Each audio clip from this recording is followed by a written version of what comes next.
സക്രിയ പ്രവാചകൻ്റെ പുസ്തകത്തിൽ 9-ാം അധ്യായത്തിൽ 8 തൊട്ടുള്ള 8 വായിക്കുമ്പോൾ പ്രത്യേകം ശ്രദ്ധിക്കണം. പ്രകാരമാണത്: ഞാൻ നിൻ്റെ ആരും കയറിറങ്ങി നടക്കാതിരിക്കുവാൻ ഞാൻ എൻ്റെ ഭവനത്തിന് ചുറ്റും. ഈ ഭവനം ഏത് ഭവനാ? കർത്താവിനോട് ചേർന്നിരിക്കുന്ന കർത്താവിനോട് ചേർന്നിരിക്കുന്ന ഭവനത്തെ എന്ത് ചെയ്യുക? പാളയം അടിച്ച് കാവൽ നിൽക്കും. അപ്പം കർത്താവിനോട് ചേർന്ന് നിൽക്കാത്ത ഭവനങ്ങൾക്ക് ഈ കാവൽ കർത്താവ് ഏർപ്പെടുത്തുമോ? എന്ത് ചെയ്യണം? അതുകൊണ്ടാണ് കർത്താവ് ഇവിടെ പറയുന്നു, ഞാൻ ഉടമ്പടി സ്ഥാപിക്കുക. ഉടമ്പടി അതിൽ തുടർന്ന് വരുന്ന വായിച്ചു നോക്ക്: ഞാൻ ആരും കയറി നടക്കാതിരിക്കുവാൻ ഞാൻ എൻ്റെ ഭവനത്തിന് ചുറ്റും പാളയമടിച്ച് കാവലിക്കും. ഒരു മർദ്ദകനും മർദ്ദകൻ എന്ന് പറഞ്ഞ ശത്രു അവിടെ കേറില്ല. എന്റെ കണ്ണ് അവരുടെ മേലുണ്ട്. സിയോൻ പുത്രി അതിയായി ആനന്ദിക്കുക. ജെറുസലേം പുത്രി ആർപ്പ് വിളിക്കുക. ഇതാ നിന്റെ രാജാവ് നിന്റെ അടുത്തേക്ക് വരുന്നു. അവൻ പ്രതാപനും ജയശാലിയുമാണ്. ഇനി 11 വായിക്കുക. അതിൽ പറയാണ്: നീയുമായുള്ള എന്റെ ഉടമ്പടിയുടെ രക്തം നിമിത്തം പ്രവാസികളെ ഞാൻ ജലരഹിതമായ കുഴിയിൽ നിന്നും സ്വതന്ത്രരാക്കും. നമ്മൾ ദൈവവുമായിട്ടുള്ള ബന്ധം നഷ്ടപ്പെട്ടിട്ടുണ്ടെങ്കിൽ ആ ബന്ധം പുനഃസ്ഥാപിച്ചത് യേശുക്രിസ്തു എന്തിലൂടെയാണെന്ന് വെച്ചാൽ തിരുശരീരത്തിലൂടെയും തിരുരക്തത്തിലൂടെയാണ്. അതുകൊണ്ടാണ് സഭ നമ്മോട് പറയുന്നത് ആണ്ടുവട്ടത്തിൽ ഒരിക്കൽ കുമ്പസാരിക്കുകയും പെസഹ കാലത്ത് പരിശുദ്ധ കുർബാന സ്വീകരിക്കുകയും ചെയ്യും. കാരണം എന്താണെന്ന് വെച്ചാൽ പെസഹ യേശു ക്രിസ്തു തൻ്റെ ഉടമ്പടി സ്ഥാപിച്ച ദിവസമാണ് അത് പരിശുദ്ധ കുർബാന. ലോക രാഷ്ട്രങ്ങൾക്ക് നമ്മുടെ പിള്ളേർ ഓരോ രാജ്യങ്ങൾക്കും കടക്കാൻ വേണ്ടി പരിശ്രമിച്ചുകൊണ്ടിരിക്കുക. പോയവരെല്ലാം തകർന്നുകൊണ്ടിരിക്കുക. അല്ലേ? കാരണം എന്താണെന്ന് വെച്ചാൽ ഇഷ്ടംപോലെ പൈസ കിട്ടും. അല്ലേ? കഴിഞ്ഞ ദിവസം ഒരു ചേട്ടനോട് സംസാരിച്ചപ്പോൾ പറഞ്ഞത് ഒരു 3-4 കോടിയുടെ ഞങ്ങളുടെ വീട് മേടിച്ചിരിക്കുന്നത്. മക്കളാരുമില്ല. നമ്മൾ മെസ്സേജ് എടുത്തപ്പോൾ കർത്താവ് പറയാണ്, ഇവർ ദൈവകൽപ്പന ലംഘിക്കുന്നവർ, പ്രത്യേകിച്ച് ഈശോയുടെ പീഡാനുഭവങ്ങളെ അനുസ്മരിക്കാത്തവരാണെന്ന് പറഞ്ഞു. ഞാനിവിടെ ചോദിച്ചു, നിങ്ങൾ ഇങ്ങനെ ദുഃഖവെള്ളി പെസഹ അച്ഛാന്ന് പറഞ്ഞു. ചേച്ചി ആടി പറഞ്ഞു, അച്ഛാ ഞങ്ങൾ ആഘോഷിക്കുന്നുണ്ട്, കൃത്യമായിട്ട് പെസഹയ്ക്ക് പോകുന്നുണ്ട്, കുർബാന സ്വീകരിക്കുന്നുണ്ട്, ദുഃഖവെള്ളിക്ക് പോകുന്നുണ്ട്, ഈസ്റ്ററിന് പോകുന്നുണ്ട്, ക്രിസ്മസ് പോകുന്നുണ്ട്. പക്ഷെ ചേട്ടൻ മിണ്ടുന്നില്ല. നമുക്ക് ഇവർ പറഞ്ഞുകൊണ്ട് നമ്മൾ വിശ്വസിച്ചു. അത് കഴിഞ്ഞ് വീണ്ടും നമ്മൾ പ്രാർത്ഥിക്കുകയാണ്. ഈശോ 3-4 പ്രാവശ്യം ഇങ്ങനെ പറയാം, ദുഃഖവെള്ളി ഇവർ എൻ്റെ പീഡ 22 ലൂക്കായുടെ സുവിശേഷം 22-ാം അധ്യായം കാണിച്ചു തരാം. ഈശോയുടെ ഗൂഢാലോചന എന്ന് പറഞ്ഞാൽ കുർബാനയിൽ ഈശോയുടെ പീഡാനുഭവങ്ങൾ പങ്കെടുക്കുന്നില്ലേ അവൻ ആരാ? ഈശോയ്ക്ക് ശത്രുവാണ്. ദുഃഖവെള്ളി, പെസഹ, ഈസ്റ്റർ, ക്രിസ്മസ് ഉപേക്ഷിക്കുക. കാരണം എന്താ? അതിനെ പറയുന്നത് എന്താ? പീഡാനുഭവ ആഴ്ച അല്ലേ? പീഡാനുഭവ ആഴ്ച എന്ന് പറഞ്ഞാൽ ആ പീഡാനുഭവ ആഴ്ചയിലൂടെയാണ് ദൈവം നമുക്ക് ശക്തി തന്നത്, കൃപ തന്നത്. ആ പെസഹയിൽ വിശുദ്ധ കുർബാന സ്ഥാപിക്കുന്നത് എന്നാണ് ശക്തി പ്രാപിക്കുന്നത്? ദുഃഖവെള്ളിയാഴ്ച. കാരണം കുരിശിൽ കിടങ്ങുന്ന ദുഃഖവെള്ളിയാഴ്ച ചെയ്യേണ്ട ഒരു പ്രവൃത്തി കുരിശിൽ കിടക്കുന്നത് കൊണ്ടാണ് ദൈവം ഈശോ തലേ ദിവസം കുർബാന സ്ഥാപിച്ചത്. അല്ലേ? അപ്പം ഞാൻ വീണ്ടും കുറച്ച് നേരം ഇങ്ങനെ വേറെ മെസ്സേജ് എടുത്ത് കഴിഞ്ഞാൽ വീണ്ടും തിരിച്ച് ഇതിലേക്ക് വരാം. ഞാൻ ചേട്ടനോട് ചോദിച്ചു, ചേട്ടാ എൻ്റെ ജോലി എന്താണെന്ന് ചോദിച്ചു. ജോലി പറഞ്ഞു ഇന്ന ജോലിയാണ്.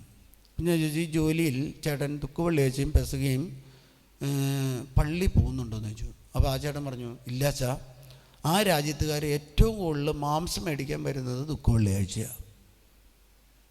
കാര്യം മനസ്സിലായ? അതുകൊണ്ട് ഈ ജോലിയിലുള്ളവർക്ക് ആ രാജ്യത്തെ ഒരു കടക്കാരും അന്ന് അവധി കൊടുക്കില്ല.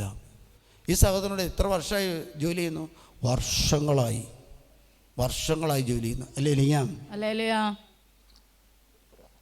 വീട്ടിൽ നിന്നും മക്കളെ കൊണ്ടുപോയി, ഭാര്യയുടെ വീട്ടുകാരെ കൊണ്ടുപോയി, സകല ആൾക്കാരെ അവിടെ കൊണ്ടുപോയി ചെന്നെത്തി. ഇപ്പം എന്താ? ഈ മകനും പഠിച്ചത് ഇതേ കോഴ്സ് തന്നെയാണ്. അതുകൊണ്ട് നമ്മൾ കോഴ്സൊക്കെ പഠിക്കുമ്പോൾ നമ്മൾ പിള്ളേർക്ക് അനുകൂലമായ കോഴ്സ് പഠിക്കണം. നമ്മൾ വെറുതെ വായിച്ച് കളയരുത്. 9:8 പറയാം, ഞാൻ എൻ്റെ ഭവനത്തിന് ചുറ്റും പാളയമടിച്ച് കാത്ത് ഒരാളല്ല, മാലാക വൃന്ദം പാളയമടിച്ച് കാവൽ നിൽക്കുകയാണ്. എന്താ, ഒരു ശത്രുവിനെയും അവിടെ കരുതല്, അല്ലേ? ഒരു മർദ്ദകൻ എന്ന് പറയുന്നത് എന്താ? നമ്മളെ മർദ്ദിക്കുന്നത് നമ്മുടെ അയൽവക്കക്കാരൊന്നല്ല, നിങ്ങൾ കണ്ടുകൊണ്ടിരിക്കുന്ന അയൽവക്കക്കാരുടെ മർദ്ദനാണ്. അതിലും വലിയ മർദ്ദനാണ് നടക്കുന്നത്. കാരണം പിശാചിൻ്റെ താണ്ഡവ നൃത്തമാടിക്കൊണ്ടിരിക്കുന്ന ഒരു കാലഘട്ടമാണത്. ഹല്ലേലൂയ. പിശാചിൻ്റെ എന്തെങ്കിലും ടോക്കുകളിട്ട് ആയിരങ്ങളും പതിനായിരങ്ങളും കയറാണ്. കാരണം എന്താണെന്ന് വെച്ചാൽ ഇന്ന് പ്രശ്നങ്ങൾ വലുതാ, ചെറുതൊന്നുമല്ല. ഹൈപ്പർ ആക്ടിവിറ്റി ഉള്ള കുട്ടികൾ, മിണ്ടാത്ത കുട്ടികൾ, അല്ലെങ്കിൽ ജനിച്ചു വരുമ്പോൾ മുഴകൾ വരുന്ന കുട്ടികൾ, ഇതെന്താണെന്ന് വെച്ചാൽ കൊച്ചങ്ങളുടെ പ്രശ്നമൊന്നുമല്ല. ദുഃഖവെള്ളി, പെസഹ, ഈസ്റ്റർ, ക്രിസ്മസ്, ഞായറാഴ്ച ദിവസങ്ങൾ പരിശുദ്ധമായിട്ട് ആചരിക്കണം. ഹല്ലേലൂയ. അന്നേ ദിവസം വിശുദ്ധ കുർബാന സ്വീകരിക്കണം. വെള്ളിയാഴ്ച മാംസം വർജിക്കണം. വെള്ളിയാഴ്ച എന്തുകൊണ്ടാണ് മാംസം വർജിക്കാൻ പറയുന്നത്? വെള്ളിയാഴ്ച ദിവസമാണ് ഈശോ മരിച്ചത്. വെള്ളിയാഴ്ച ദിവസം ആചരിക്കുക. പൗലോസിന്റെ പുസ്തകത്തിൽ പറയാണ്, വെള്ളിയാഴ്ച ദിവസം ആചരിക്കുന്ന വ്യക്തികൾക്ക് ഈശോ മിശിഹായുടെ പീഡാനുഭവത്തിൻ്റെ കൃപ കിട്ടും. അപ്പോൾ വെള്ളിയാഴ്ച ഇറച്ചി കഴിക്കുന്ന മക്കൾക്കോ, ഉപവാസം എടുക്കാത്ത മക്കൾക്കോ, പ്രാർത്ഥിക്കാത്ത മക്കൾക്കോ എന്ത് കിട്ടും? കൃപ കിട്ടും. ക്രിസ്ത്യാനി ചെയ്തുകൊണ്ടിരിക്കുന്ന രണ്ട് വലിയ കർമ്മങ്ങൾ ഇല്ലാതാക്കാനാണ് ലോകരാഷ്ട്രങ്ങൾ നോക്കുന്നത്. ഒന്ന് ഞായറാഴ്ച ദിവസം, രണ്ട് വെള്ളിയാഴ്ച ദിവസം.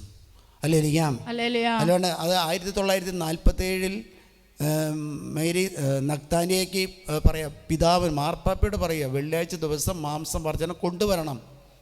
സീറോ മലബാർ സഭയിലുണ്ട്, ലാറ്റിൻ സഭയിലും മറ്റ് സഭകളിലും അത് കൊണ്ടുവരണമെന്ന് നിർബന്ധം പറഞ്ഞിരിക്കുക. പഴയ കാലത്ത് ആകെ ഇറച്ചി കിട്ടുന്ന ഒരു ദിവസമുള്ളൂ, ഞായറാഴ്ച ദിവസം, അല്ലേ?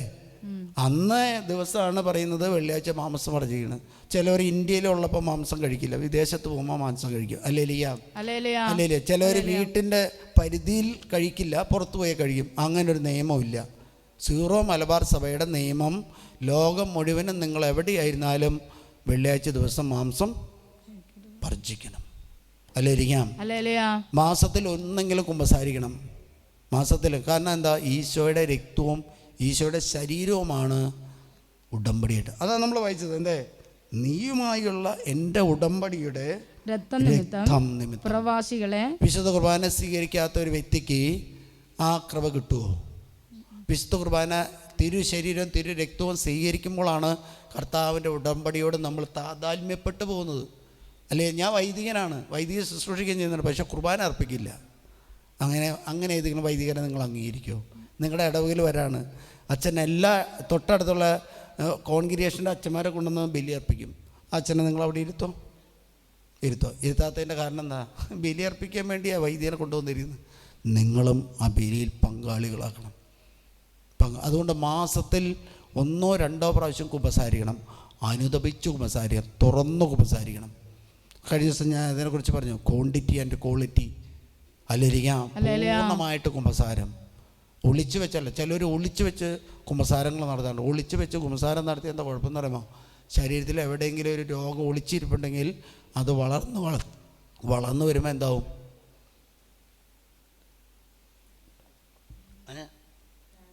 ക്യാൻസറായിട്ട് മാറും. അതുകൊണ്ട് നമ്മൾ ശുശ്രൂഷ കഴിഞ്ഞും കൗൺസിലിംഗ് ചെയ്തിട്ട് എന്തെങ്കിലും പാവം വന്നാൽ അപ്പം തന്നെ കുമ്പസാരിപ്പിക്കുകയാണ്.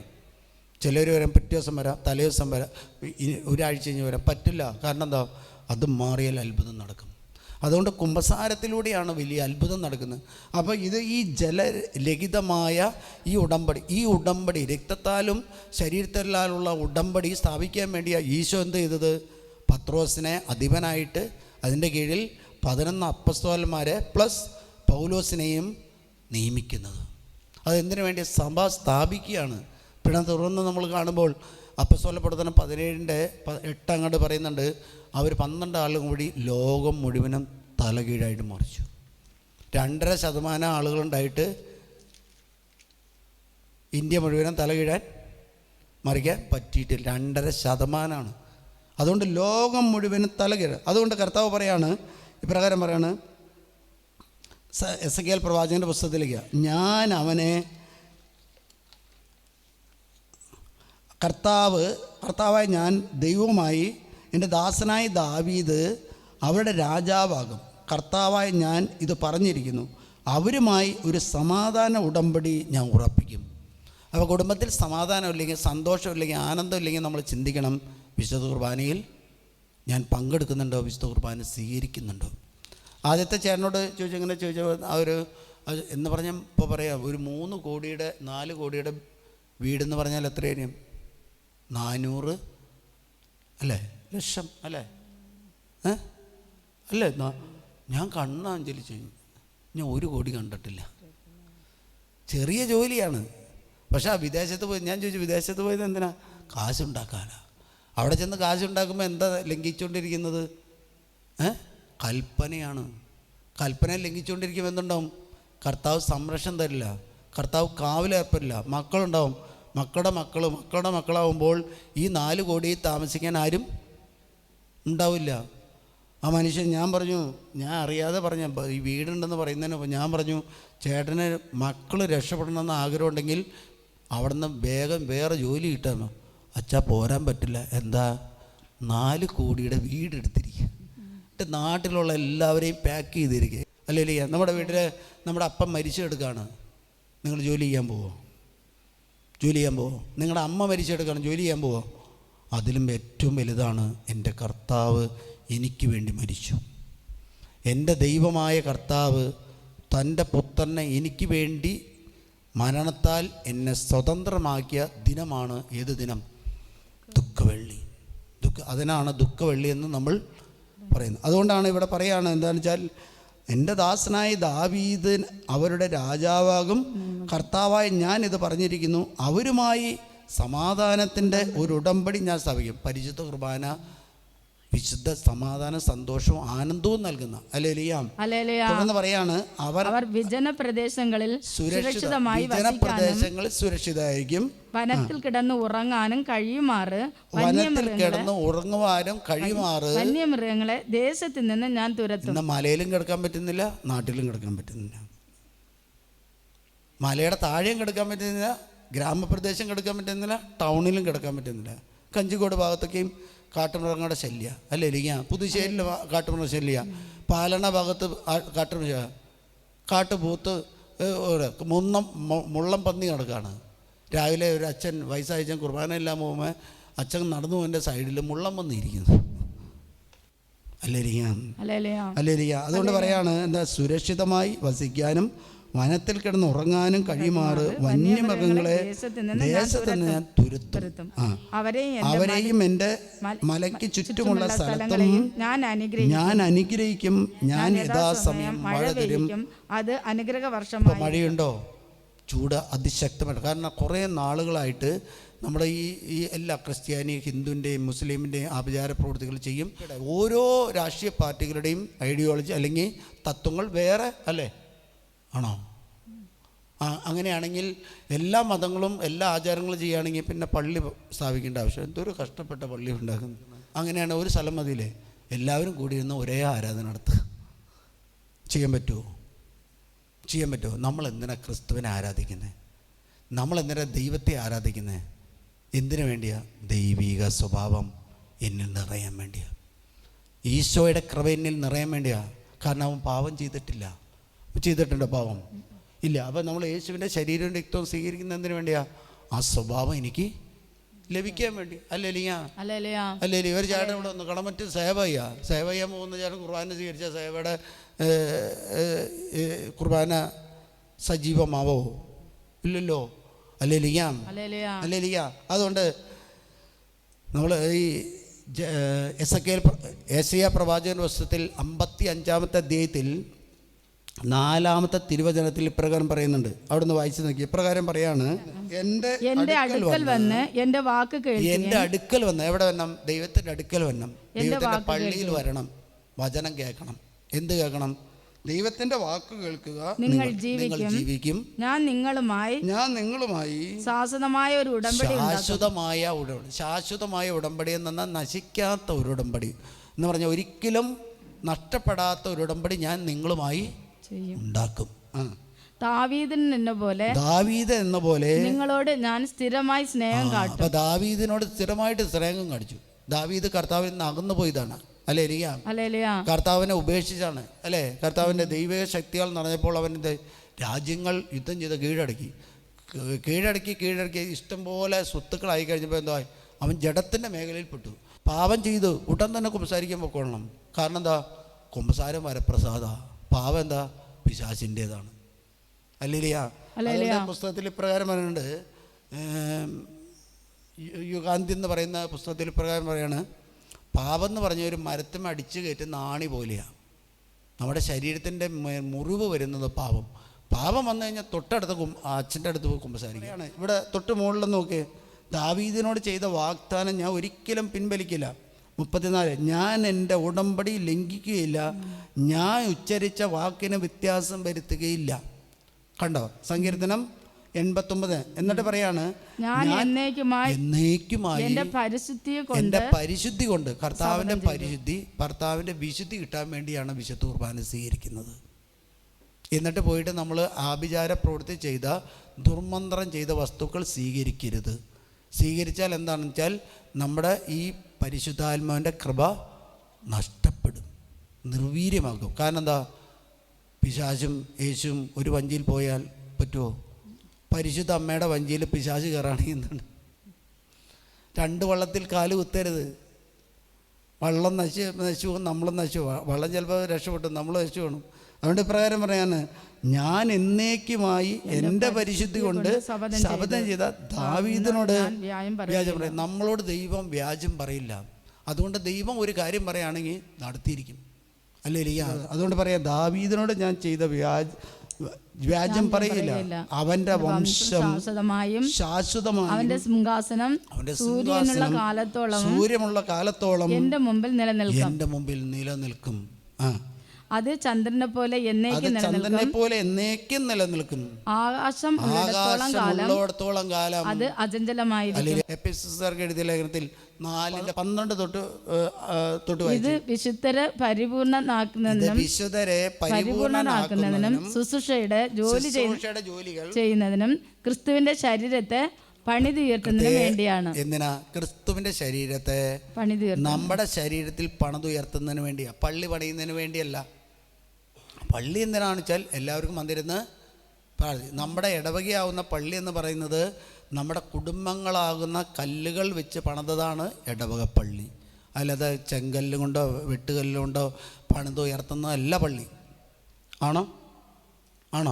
അല്ലല്ലോ. നിങ്ങളുടെ ഇടവകയുടെ ഒരു കല്ല് പോയി കഴിഞ്ഞാൽ എന്തുണ്ടാണെന്ന് വെച്ചാൽ, ഒരു കുടുംബം വീഴ്ച വന്നു കഴിഞ്ഞാൽ അത് ഇടവകയുടെ ദേവാലയത്തെ ബാധിക്കും. അല്ലേരിക്കാം. അതുകൊണ്ട് പറയാണ്, എന്താ? തൊട്ട് അതിനു മുമ്പ് വായിച്ച് ഇപ്രകാരം പറയാണ്, അവൻ ചിലർക്ക് അപ്പസ്തോലന്മാരായും. ആ അപ്പസ്തോലൻ ആരാണ്? പത്രോസിനെ, അജപാലകനെ മാർപ്പാപ്പിയായിട്ട് തിരഞ്ഞെടുത്തു. അവൻ്റെ സ്വഭാവം എന്താ? 2 ഡ്യൂപ്ലിസിറ്റിയാണ്. അല്ലേ? സഹനങ്ങൾ വരുമ്പോൾ വേണ്ട. ക്രിസ്ത്യാനിക്ക് സഹനങ്ങൾ വരുമ്പോൾ വേണ്ട എന്നല്ല പറയേണ്ടത്, ക്രിസ്തുവിൻ്റെ സഹനത്തോട് ചേർന്ന് സഹിക്കണം. കൃപ വേണമെങ്കിൽ നീ കൃപ വേണോ? ക്രിസ്തുവിൻ്റെ സഹനത്തോട് ചേർന്ന് ക്രിസ്തുവിനോടൊത്ത് മരിച്ച് ക്രിസ്തുവിനോടൊത്ത് നീ ഉദ്ധാനം ചെയ്യണം. അല്ലേ?